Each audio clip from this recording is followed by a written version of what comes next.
বয়সসীমা 35-এর দাবিতে, পুরুষ 35 এবং নারী 37-এর দাবিতে আন্দোলন করছে। আজকে চাকরিতে আবেদনের সময়সীমা 35 প্রত্যাশী সাধারণ শিক্ষার্থীবৃন্দ তারা শাহবাগ থেকে শুরু করে এনসিপির কার্যালয় অভিমুখে এই আন্দোলনের মিছিলটি নিয়ে আসে।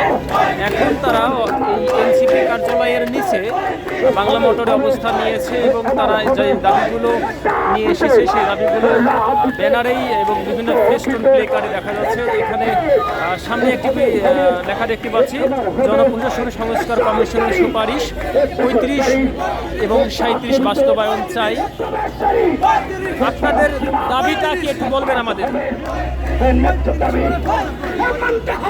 আমরা কথা বলার চেষ্টা করবো কয়েকজনের সাথে এবং তারা হচ্ছে যে একটু কথা বলতে চাই দাবি সম্পর্কে। আপনার দাবিটা কি বলতে?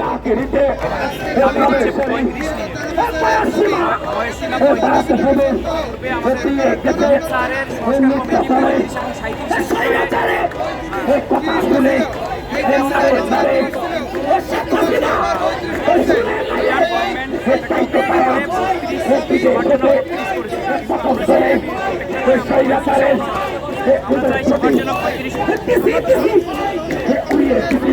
শুনছিলাম আন্দোলনরত শিক্ষার্থীর বক্তব্য।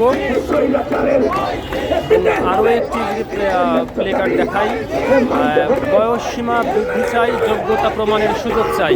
মূলত যারা এই আন্দোলনটি করছেন তাদের অনেকের যে চাকরি বয়স শেষ হয়ে গেছে, সেই চাকরির বয়স শেষ হওয়ার পর তারা পুনরায় নিজেদেরকে যোগ্যতা প্রমাণের একটি দাবি নিয়ে আজকে অবস্থান করেছেন। এখন এনসিপি কার্যালয়ের নিচে বাংলা মোটরে তাদের এই অবস্থান। তারা মূলত শাহবাগ থেকে এই আন্দোলনের মিছিলটি শুরু করেছিল।